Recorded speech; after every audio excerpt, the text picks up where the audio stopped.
So, as a result of the losses during the Second World War, the British government began to encourage mass immigration from the British Empire and Commonwealth to fill shortages in the labour market. Many West Indians were attracted by better prospects in what was often referred to as the mother country. Can we talk about this for a second, please? The mother country. It's wild. But it was like it's the rhetoric that you were told. Like, I don't know about your mum, but my mum was literally told, You know, and I she was don't told it know. too. Yeah, the streets are paved with gold in England. Yeah. My mum was like, yeah, like people were like, England is where you go to find your treasure. And that's down to so many different things. That's down to people going to England and not wanting to, I guess, upset or depress people back in Jamaica who had like sacrificed money or whatever to get them to go there. So they would write and tell them, everything's great, I'm having a great time, I've got a really big house. Unbeknownst to the people in Jamaica, they were living in the corner of someone's house that, they had perhaps found someone who would be willing to rent a room to them, sharing a bathroom with 10 other people, doing some random job that they had never envisaged, because when they were invited to the UK by the British government, they were sold dreams of, you'll be able to do so many different jobs. And everybody thought, literally, my mum said, I literally thought there was money on the floor. Like, I thought there was money on the ground and you just had to be quick to pick it up. And you would, as long as you worked hard, you'd get what you wanted. My mum said in her mind's eye, the streets were paved with gold. I've heard that so many times. And I think my grandmother's generation thought, the motherland needed them. And also, they were young, they wanted their lives to be better. And obviously, at that point in time, there wasn't a lot of jobs in Jamaica anyway.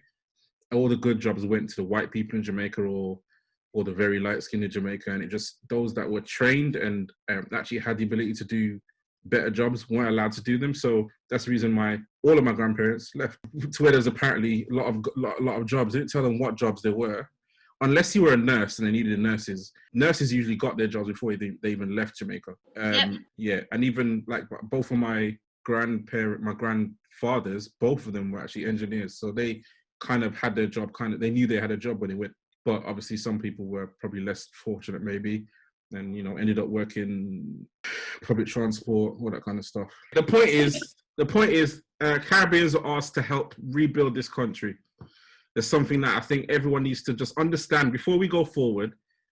Caribbeans were asked by the British government to come over to the United Kingdom to help build the country back up after you let a bunch of people die in World War II.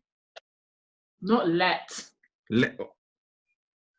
No, not let a bunch of people die. We can't say let. I say let. No, we can't say let a bunch of people die. The people that declared war weren't the people fighting. That's true. Was Churchill bossing guns? No, he wasn't. Yeah. I mean, no, but okay, maybe it's just me being a bit PC, but I just felt like... You are being PC, and that means the UK let their people die. Of course it did. So happens in war. You let the soldiers die. Soldiers ain't got no choice. But yeah.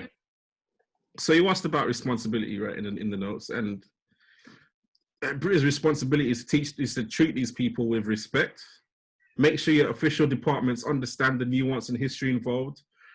It's British responsibility to make sure that this country knows why the Windrush generation are here. Understand why we're here. They can't be seeing someone who came here as a child in 1965 and think it's appropriate to tell them that they're illegal. It's not appropriate. The guy's been here 50 years. You know why he came here. He was 65. He's Jamaican. You know why he's here. I think you're making a really good point. So, I mean, I unfortunately met somebody about 3 years ago, just like a friend of a friend. Actually, was a boyfriend of a friend. I won't say anymore because it's actually quite embarrassing that this person was spouting rubbish that he was spouting. But he said to me, "Why did your parents come to this country?" And I said, "I'm sorry." He's like, "Why did they leave their country and come to England?" Because I think that's the problem that British white people have. And he was a proud Nigel Farage supporter, a white man. I mean, he was Scottish. So I said, "So why did you leave Scotland?" Because why did you leave Scotland to come to England? I'm confused. He didn't have an answer, which didn't surprise me because ignorant people don't seem to think properly, so their intelligence is limited. It's like this much. And I think, Lyndon, you're right. I think actually like the first thing that the government and the world need to know is that actually nobody from the Caribbean was like, let's just jump on a boat. Where do you want to go? England? So we just go to England. And I think a lot of people don't realize that. I think they thought we snuck in, or we tried to, like, I don't know, hijack a boat, and we were like, right, we're determined, we're just going to get ourselves to England, not like negating the fact that actually your country was in tatters for a good reason, and you invited people from across the Commonwealth to come over here and help to rebuild it, like in every facet of society, or every industry, sorry, not every facet, every industry. So you wanted people to come and work in health, people to come work in education, people to come and work like in services, so like in London transport, not just London, like my granddad was a bus conductor, and they wanted people to work in lots of different industries. And I think whenever I read anything about the Windrush, and obviously, you know, there was Sitting in Limbo, which aired a few weeks back, but actually it's never ever said in any article Caribbean people were invited to this country by the British government because they were invited to come and help them rebuild. It just says the Windrush generation arrived on the docks of wherever on this date. That's not where the story started. And I think this goes back to what we were talking about, how history is written and the narrative that's portrayed. And the narrative is almost like we allowed these people to come to England, and then those of them that we wanted to stay in the country, if they worked hard enough, then they could stay. And it's a lot of rhetoric around like being a good immigrant, and that stuff makes me so angry, because we were invited here. And it's not about being a good immigrant. It's about, actually, you came and stole the country that I lived in. So the least you can do is you've invited me, so I'm going to come and work in this country. How dare you try to indicate or imply that myself or any of my children are illegal? Yeah. I mean, the reasons that we're here it's all Britain's fault. It's their fault. Mm. They transported West Africans to the Caribbean. It's their fault. The brutal enslavement, that's them. Queen Elizabeth is still listed as a monarch in Jamaica.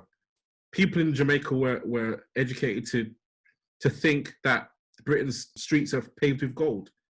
That's their fault. Yeah, and right? And then you decimate a generation of people that fought for you. So you ran out of people, and they needed more people from Caribbean. That's still your fault. The least you could do is let them live. Just let them live. Just leave them alone. Let them do everything. Just let them do what they want to do. Just let them live. All of that stuff, the reason that they're here is all your fault. Now you get to shut up and let them live. Mm-hmm. I was going to say something, but I feel like everything's already been said. I vote Lyndon for our secret strategic leader hiding in the background, so no one can find him.